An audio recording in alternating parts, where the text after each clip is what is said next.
चलते हैं अपने आर्टिकल की तरफ, और ये है बेटा आज का article, electric flux, introduction to electric flux. Flux के लिटरेरी मीनिंग है किसी चीज की तादाद जो किसी जगह से पास करे। हम अगर आम सेंस में देखते हैं तो फ्लक्स का मतलब जैसे रोड पर फ्लक्स का जिक्र किया जाता है तो कहा जाता है रोड का फ्लक्स ज्यादा है। इसका मतलब है कि रोड पर से गुजरने वाले लोगों की तादाद ज्यादा है, सिंपली। ठीक है, तो यहाँ पर फ्लक्स को हम सिंपली कहते हैं कि लाइंस की तादाद जो किसी यूनिट एरिया में से गुजरे वो उसका फ्लक्स कहलाती है। जैसे अगर इलेक्ट्रिक लाइंस किसी प्लेट में से किसी सरफेस में से पास कर रही है तो ये इलेक्ट्रिक फ्लक्स है। इसी तरह मैग्नेटिक लाइंस किसी सरफेस में से पास कर रही है तो ये मैग्नेटिक फ्लक्स है। इसी तरह वाटर लाइंस, वाटर का फ्लो किसी जगह से गुजर रहा है तो ये वाटर फ्लक्स है। होपफुली आप फ्लक्स का मतलब समझ गए होंगे। तो फ्लक्स का मतलब है लाइंस की वो तादाद जो किसी सर्टेन एरिया में से क्रॉस करे, उसमें से गुजरे, वो इसका फ्लक्स कहलाती है। अब आप एक मिनट के लिए जरा तसव्वुर कीजिए कि एक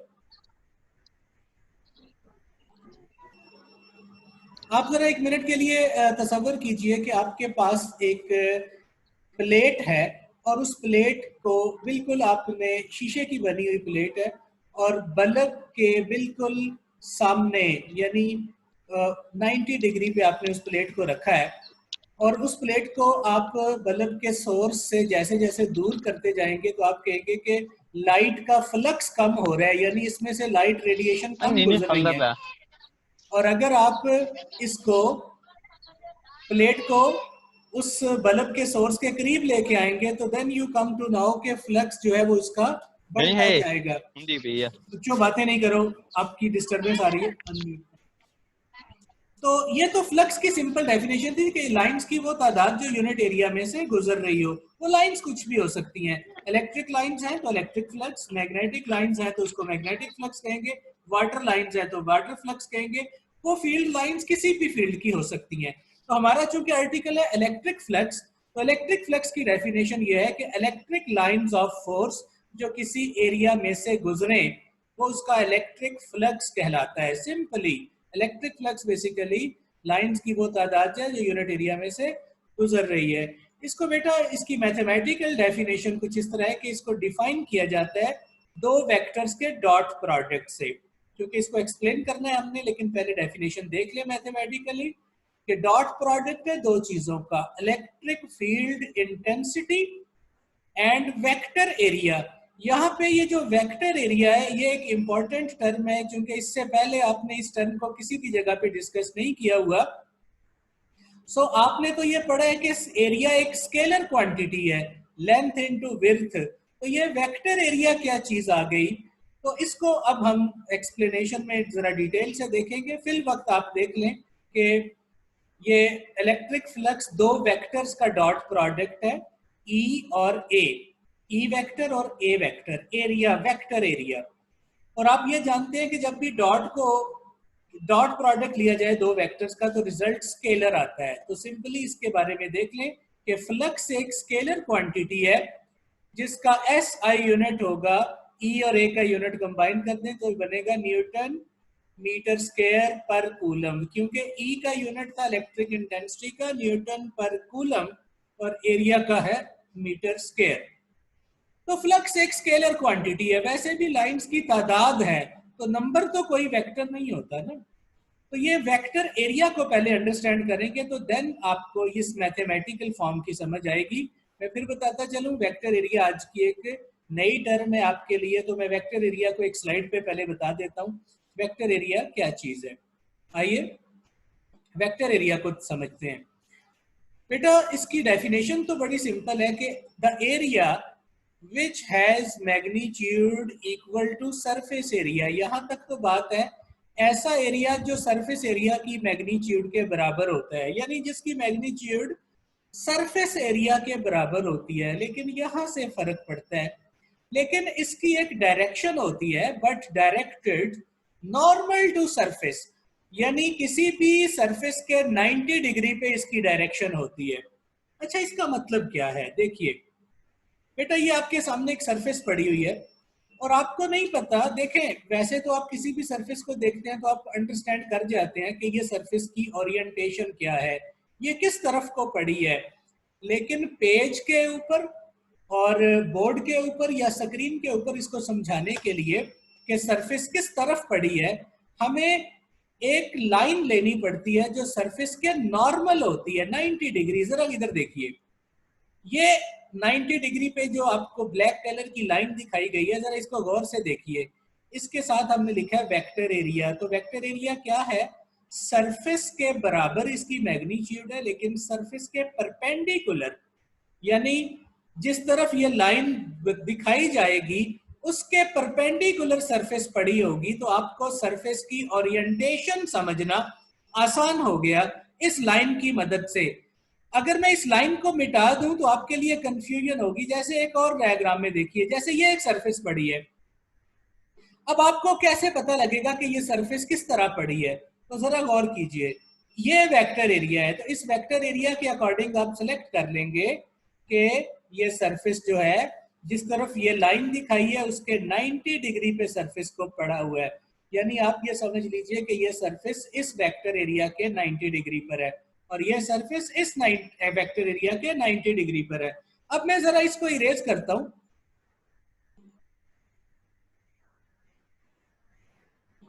जैसे अब बताइए, इस सरफेस के बारे में ये पता लगाना मुश्किल था कि ये सरफेस कैसे पड़ी है, लेकिन इस लाइन ने हमारे लिए आसान कर दिया कि वो सरफेस की ओरिएंटेशन को आप समझ सकें। बिल्कुल इसी तरह ये सरफेस है और ये इसका वेक्टर एरिया है। और ये नीचे एक नोट है, इसको देख लीजिए कि बेसिकली वेक्टर एरिया का मकसद क्या है? ओरिएंटेशन ऑफ द सरफेस को अंडरस्टैंड करना। यस, वेक्टर एरिया की मदद से हम ये पता लगा सकते हैं कि सरफेस की ओरिएंटेशन कहाँ है। तो ये बोर्ड के ऊपर या पेपर के ऊपर आपको वेक्टर एरिया बहुत हेल्पफुल है, क्योंकि वेक्टर एरिया की मदद से हम सरफेस की ओरिएंटेशन को अंडरस्टैंड कर सकते हैं। इसी चीज को आपको नेक्स्ट स्लाइड में दिखाया जाएगा, तो आपने इसको और से देखिएगा। वेक्टर कुछ आपको एग्जाम्पल्स दी गई हैं एक्स्ट्रा सिर्फ समझाने के लिए, तो गौर कीजिए जरा। देखिए बेटा, आप देख रहे हैं कि एक सरफेस आपको दिखाई गई है इस तरह से और ये इसका वेक्टर एरिया है। तो आप समझ गए कि इस वेक्टर एरिया के लिहाज से सरफेस इस तरफ पड़ी हुई है और ये वेक्टर एरिया के 90 डिग्री पे। तो याद रखना, सरफेस एरिया वेक्टर एरिया के परपेंडिकुलर होता है, ठीक है? प्लेन सरफेस की बात हम कर रहे हैं। इसी तरह एक एग्जांपल और देखिए, जैसे ये दिखाया गया है, ये सरफेस है और ये वेक्टर एरिया है। तो वेक्टर एरिया यहाँ भी आपको सरफेस के परपेंडिकुलर नजर आ रहा है। इस एग्जांपल में देखिए तो आपको मजीद अंडरस्टैंड होगा। देखिए, हमने दो सरफेसेस ली, एक सरफेस ये पड़ी है तो वेक्टर एरिया इस तरह से है 90 डिग्री पे। अब हमने सरफेस की ओरिएंटेशन को जरा चेंज किया, जैसे ये सरफेस है, तो आप देख रहे हैं कि इस सरफेस के परपेंडिकुलर इसका वेक्टर एरिया है और आपको इस वेक्टर एरिया की इस लाइन को और इस लाइन को देखिए तो आपको फर्क तो पता लग जाएगा कि ये वेक्टर एरिया की लाइन और ये वेक्टर एरिया की लाइन डिफरेंट हो गई है। क्यों डिफरेंट हो गई है? क्योंकि इस सरफेस की ओरिएंटेशन और इस सरफेस की ओरिएंटेशन बिल्कुल डिफरेंट है। बहरहाल ये बात आपने याद रखनी है कि ये जो वेक्टर एरिया है वो सरफेस के परपेंडिकुलर होगा और इसके लिहाज से आप पता लगाएंगे कि हमारी सरफेस की ओरिएंटेशन क्या है, ये कहाँ पे पड़ी है। मैं आपको बताता हूँ, अगर इस सरफेस को मैं रोटेट करता हूँ तो इसका वेक्टर एरिया भी रोटेट करेगा, यहाँ तक कि ये सरफेस इस सरफेस की तरह, यानी जैसे ऊपर दिखाई थी, पैरेलल हो जाएगी। तो इसका वेक्टर एरिया भी इसके वेक्टर एरिया के पैरेलल हो जाएगा। इंप्लाइज दैट कि आप समझ गए कि सरफेस एरिया के 90 डिग्री पे वेक्टर एरिया होता है, जिसका मकसद सरफेस की ओरिएंटेशन को बताना है। ये तो थी प्लेन सरफेसेस। अब मैं आपके सामने एक बात रखता हूं कि आपके पास कोई कर्व्ड सरफेस भी हो सकती है, जैसे ये दिखाई गई स्क्रीन। यहाँ पे एक फुटबॉल सा आप सपोज कर लें, तो आप बच्चों ये बात जानते हैं कि फुटबॉल छोटी छोटी टुकड़ियों से, छोटे छोटे पैचेस से मिलकर बना होता है। और वो सरफेस कर्व सरफेस होती है, जैसे ये कर्व सरफेस आपको दिखाई गई है। इस पूरी कर्व सरफेस का एक छोटा सा टुकड़ा ले लें, एक छोटा सा पैच ले लें, तो ये पैच प्लेन बनेगा। जैसे फुटबॉल के ऊपर आप देखते हैं छोटे छोटे प्लेन पैचेस बने होते हैं, इस पैच के ऊपर देखिए 90 डिग्री पे वेक्टर एरिया दिखाया जाएगा। तो याद रखें, सरफेस चाहे प्लेन हो या कर्व्ड हो, वेक्टर एरिया सरफेस के परपेंडिकुलर होता है। फर्क सिर्फ यह है कि प्लेन में सारे पैचेस का वेक्टर एरियाज एक जैसे होंगे, लेकिन कर्व्ड में ये डिफरेंट होगा। तो कर्व की बात हम अगले आर्टिकल में करेंगे। हम अपने लेक्चर की तरफ वापस आते हैं। मैं इससे प्रीवियस आपको जो स्लाइड्स हैं वो एक दफ़ा शो करा दूं कि बेटा हम क्या करते आए हैं। तो ज़रा 1 मिनट के लिए गौर कर लीजिए। हमारा मकसद था इलेक्ट्रिक फ्लक्स की बात करना। तो फ्लक्स क्या है कि किसी भी फील्ड की लाइंस जो यूनिट एरिया में से पास करेंगे उसका फ्लक्स कहलाता है। इलेक्ट्रिक फ्लक्स क्या होगा? इलेक्ट्रिक लाइंस अगर पास करें तो उसको इलेक्ट्रिक फ्लक्स कहेंगे। मैथमेटिकली ये दो वेक्टर्स का डॉट प्रोडक्ट है, इलेक्ट्रिक फील्ड इंटेंसिटी और वेक्टर एरिया। और ये डॉट को जब ओपन करेंगे तो ये एक स्केलर क्वांटिटी है। फ्लक्स एक स्केलर क्वांटिटी है, इसका यूनिट आपके सामने है न्यूटन मीटर स्क्वायर पर कूलम। फिर था वेक्टर एरिया। तो वेक्टर एरिया क्या था कि ये बेसिकली सरफेस एरिया के बराबर होता है, लेकिन इसकी डायरेक्शन हमेशा सरफेस के परपेंडिकुलर होती है। जैसे सरफेस ये पड़ी है तो ये 90 डिग्री पे वेक्टर एरिया, जैसे ये सरफेस है तो ये 90 डिग्री पे। इस लाइन की मदद से हमें इसको अंडरस्टैंड करना बहुत आसान हो गया। तो याद रखिएगा, सरफेस हमेशा वेक्टर के 90 डिग्री पे होगी और plane surface will be perpendicular to vector area. और वेक्टर एरिया का मकसद ओरिएंटेशन ऑफ द सरफेस को फाइंड करना है। इस फार्मूले को भी देख लीजिए, वेक्टर एरिया सरफेस एरिया के बराबर है, लेकिन ये स्मॉल n क्या लिखा है? n for normal to plane. तो यही बात हुई ना, जिसकी डायरेक्शन सरफेस के नॉर्मल होती है। एक्स्ट्रा एग्जांपल्स में भी ये चीज देखी, जैसे ये सरफेस है तो इसका वेक्टर एरिया इस तरफ है, जैसे ये सरफेस है तो ये वेक्टर एरिया परपेंडिकुलर, जैसे ये सरफेस परपेंडिकुलर, ये सरफेस इसका वेक्टर एरिया परपेंडिकुलर। तो सरफेस किस तरफ पड़ी है, ये लाइन हमें हेल्प देगी। ठीक है बच्चों, अब चलते हैं कि किसी भी प्लेन सरफेस के लिए फ्लक्स कब मैक्सिमम होता है। ये आपको कंडीशंस हैं। ये आपसे अलग से क्वेश्चन पूछा जा सकता है कि बताइए इलेक्ट्रिक फ्लक्स कब मैक्सिमम होगा। तो मैक्सिमम फ्लक्स के लिए क्या जरूरी है? तो ये आपका फर्स्ट केस है फ्लक्स के आर्टिकल का। तो इसके अंदर हमें पूछा जाएगा, बताइए किसी भी सरफेस का इलेक्ट्रिक फ्लक्स, किसी भी प्लेन सरफेस का इलेक्ट्रिक फ्लक्स मैक्सिमम कब होता है। तो स्टूडेंट्स, आपने इसके टेक्सचर पे जरा गौर करना है।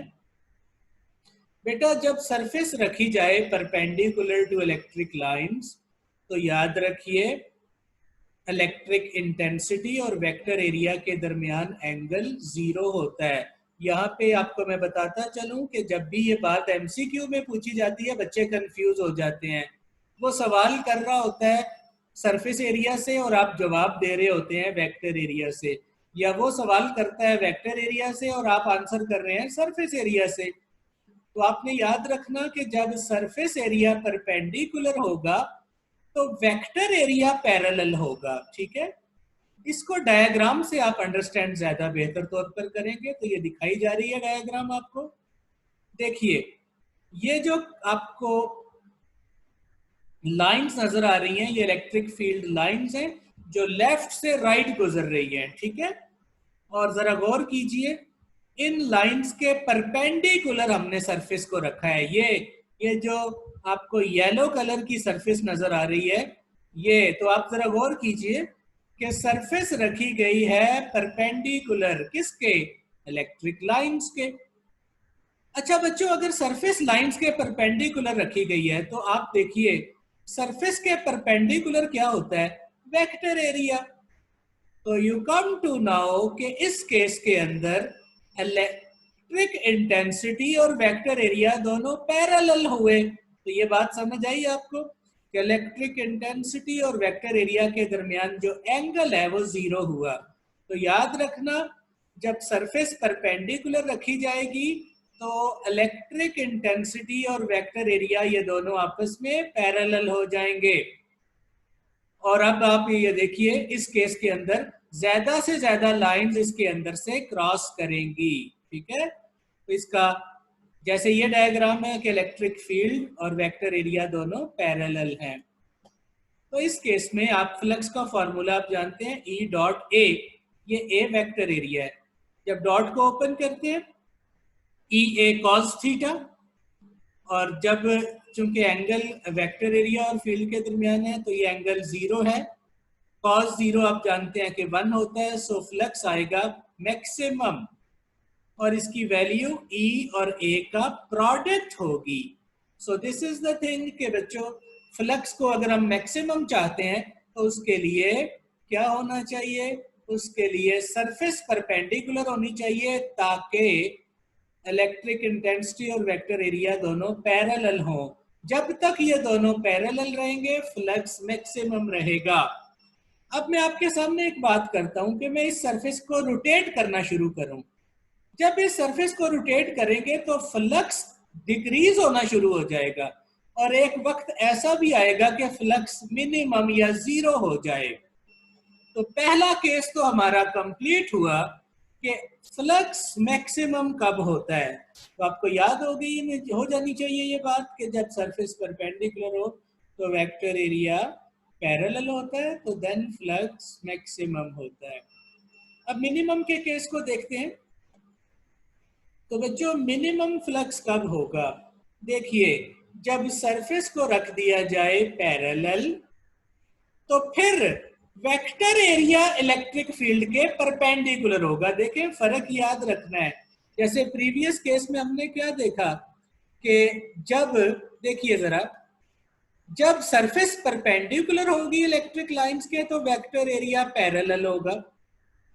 जैसे ये देखा, सरफेस परपेंडिकुलर है, सरफेस परपेंडिकुलर है और वेक्टर एरिया पैरेलल है, तो फ्लक्स मैक्सिमम था।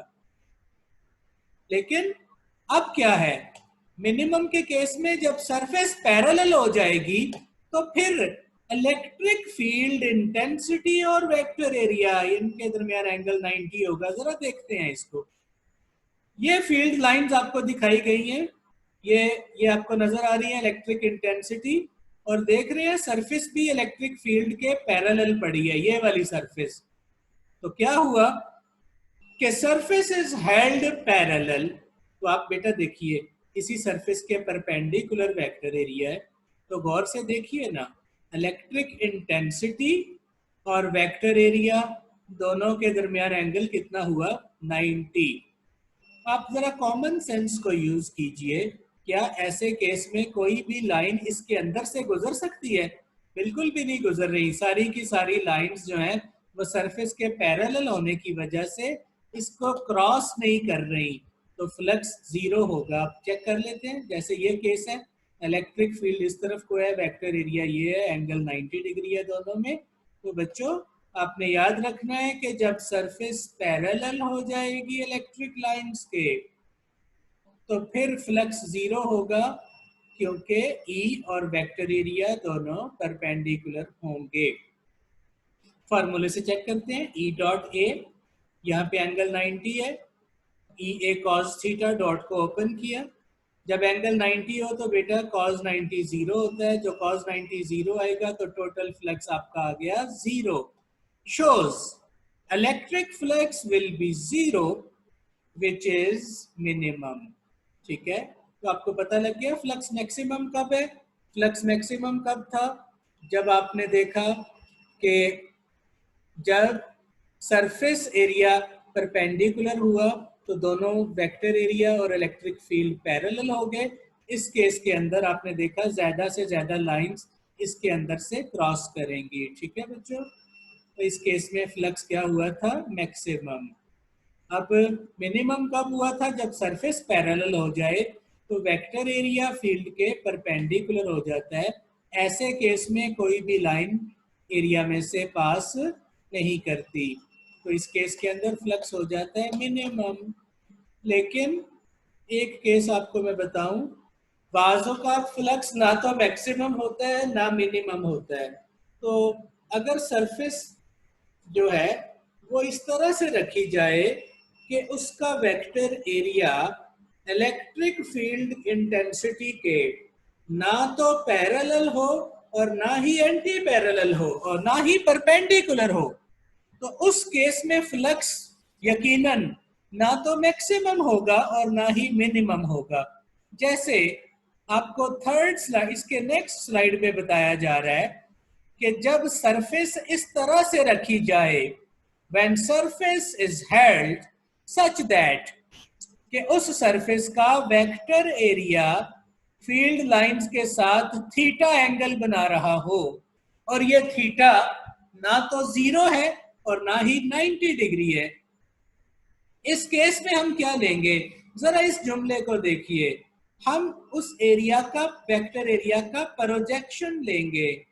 तो जरा देखिए प्रोजेक्शन किस तरह से लेंगे। डायग्राम आपको ज्यादा अंडरस्टैंड कराएगी। तो डायग्राम आपके सामने 3 डायग्राम्स हमने बना दी हैं। जरा इन तीनों डायग्राम्स में गौर कीजिए। सबसे पहले वाली डायग्राम, इलेक्ट्रिक लाइंस दिखाई गई हैं लेफ्ट से राइट, और आप ये सरफेस देख रहे हैं, प्लेन सरफेस। आप जरा इस सरफेस पे गौर कीजिए। ये सरफेस बेटा ना तो फील्ड के परपेंडिकुलर है ना ही पैरेलल है, बल्कि सरफेस का वेक्टर एरिया इस इंटेंसिटी के साथ थीटा एंगल बना रहा है। देखें दोनों की टेल्स मिलाई हैं। वेक्टर एरिया सरफेस के 90 पे होता है और फील्ड इंटेंसिटी इस तरफ को है। तो आप देखिए इस केस के अंदर वेक्टर एरिया और इंटेंसिटी के दरमियान एंगल थीटा है, और ये थीटा ना तो जीरो है और ना ही 90 डिग्री है। तो आप क्या लेंगे, इस एरिया का प्रोजेक्शन। देखें बेटा, आप इस यहां से प्रोजेक्शन किस तरह लेते हैं, आप फर्स्ट ईयर में पढ़ चुके हैं। एक वेक्टर की टिप से दूसरे पे परपेंडिकुलर ड्रॉ करते हैं, तो एंगल के सामने तो 90 का कंपोनेंट होता है, तो इस तरफ ई के ऊपर कंपोनेंट बनेगा ए कॉस थीटा। तो फ्लक्स आएगा ई इंटू ए कॉस थीटा। जैसे ये डायग्राम है, इसमें भी आप देख सकते हैं ये सरफेस पड़ी है, ये सरफेस का वेक्टर एरिया और इंटेंसिटी दोनों की जब टेल्स मिलाई तो थीटा एंगल बना। तो यहाँ पे आप किन दो का प्रोडक्ट लेंगे, E इंटू ए कॉस थीटा। तो ए कॉस थीटा बेसिकली एरिया का प्रोजेक्शन है, और बेटा एरिया का जो प्रोजेक्शन आएगा वो यकीनन फील्ड लाइंस के परपेंडिकुलर होगा। ठीक है, होप यू गेट इट। जैसे ये डायग्राम है, तो इस केस में मैं आपको बेटा एक बात बताता चलूं। अगर हम इसको रोटेट करें सरफेस को, तो इसका वेक्टर एरिया भी रोटेट होता होता एक वक्त आएगा कि वेक्टर एरिया पैरेलल हो जाएगा, और जब वेक्टर एरिया पैरेलल हो जाएगा तो हम फ्लक्स मिनिमम में चले जाएंगे, यानी इस केस के अंदर चले जाएंगे, ये वाले केस के अंदर। ठीक है, लेकिन अगर इसको हम दूसरी तरफ रोटेट करें, एक वक्त आएगा, जैसे हम इसको दूसरी तरफ रोटेट करें, एक वक्त आएगा कि वेक्टर एरिया ई के परपेंडिकुलर हो जाएगा। तो जब परपेंडिकुलर होगा तो फ्लक्स मिनिमम हो जाएगा। इसका मतलब है कि फ्लक्स मैक्सिमम और फ्लक्स मिनिमम आपका इस थीटा एंगल पे डिपेंड करता है। ठीक है बेटा, तो आपने देखा फ्लक्स मैक्सिमम कब होता है, फ्लक्स मिनिमम कब होता है, और फ्लक्स जीरो कब हो, मैक्सिमम और मिनिमम के दरमियान कैसे फाइंड करते हैं। सो लास्ट हमारी हेडिंग है फ्लक्स डेंसिटी। फ्लक्स डेंसिटी किसको कहते हैं, इधर देखिए। पहले हम इसकी डेफिनेशन कर लें कि टोटल फ्लक्स को अगर यूनिट एरिया पे डिवाइड कर दें, electric flux per unit area. अच्छा, इसका मकसद क्या था, देखिए पहले इसकी डेफिनेशन की मैथमेटिकल फॉर्म लिख लें। अगर बच्चों टोटल फ्लक्स को टोटल एरिया पे डिवाइड कर दें तो ये फ्लक्स डेंसिटी कहलाती है। लेकिन मैं आपको फिर बताऊं आखिर इसका मकसद क्या है। तो मकसद बच्चों एक एग्जांपल से आपके सामने रखता हूं कि आपके जो हाथ की उंगली में जो अंगूठी या रिंग हम पहनते हैं, उस रिंग जितना एरिया हो, बड़ा छोटा सा एरिया हो, और उस छोटे से एरिया के अंदर से अगर 500 इलेक्ट्रिक लाइंस क्रॉस कर रही हो तो आप देखेंगे कि एरिया स्मॉल है। दूसरे केस में ये जो बाजू में कड़ा या कड़ा पहनते हैं लोग, उस कड़े जितना एरिया हो और उसके अंदर से भी 500 लाइंस गुजर रही हो तो आपने देखा फ्लक्स तो दोनों का सेम है, 500 और 500। और तीसरा केस है, एक मोटरसाइकिल का पहिया है, इस एरिया के अंदर से भी 500 लाइंस क्रॉस कर रही हैं। तो आप देखेंगे कि तीनों केसेस में, यानी रिंग में, उस कड़े में और उस पहिए में, तीनों केसेस में फ्लक्स तो सेम है, लेकिन आप बताइए फील्ड कहां पे स्ट्रॉन्ग होगा, फील्ड कहां पे शदीद होगा? तो आप कहेंगे रिंग के केस में, जहां पे एरिया कम है। यानी जब कम एरिया में से ज्यादा फ्लक्स गुजरेगा तो फ्लक्स डेंसिटी हाई होगी। और फ्लक्स डेंसिटी फिर क्या बताती है? Strength of electric field. तो याद रखिए, अगर यूनिट एरिया बढ़ता जाए फ्लक्स उतना ही रहे तो फ्लक्स डेंसिटी डिक्रीज होती है, और अगर फ्लक्स उतना ही रहे और एरिया कम होता जाए तो फील्ड स्ट्रॉन्ग होता जाता है। तो याद रखना, फ्लक्स डेंसिटी हमें स्ट्रेंथ ऑफ इलेक्ट्रिक फील्ड बताती है। तो फिर इसका यूनिट क्या हुआ? फ्लक्स के यूनिट में के ऊपर एरिया का यूनिट डिवाइड कर दें, मीटर स्क्वायर कैंसिल हो जाएगा, न्यूटन पर कूलम। तो बच्चों याद होगा, न्यूटन पर कूलम तो इंटेंसिटी का यूनिट था। तो आपको याद हो गया कि फील्ड की स्ट्रेंथ फ्लक्स डेंसिटी से फाइंड करेंगे जब आप टोटल फ्लक्स को टोटल एरिया पे डिवाइड करेंगे। मैं फिर बता दूं, जब स्मॉल एरिया में से ज्यादा फ्लक्स गुजरेगा तो फ्लक्स डेंसिटी ज्यादा होगी, तो फील्ड की शिद्दत ज्यादा होगी। तो फ्लक्स डेंसिटी कैसे फाइंड करते हैं? हम टोटल फ्लक्स को यूनिट एरिया पे डिवाइड करके लेते हैं। तो बच्चों ये लास्ट स्लाइड थी,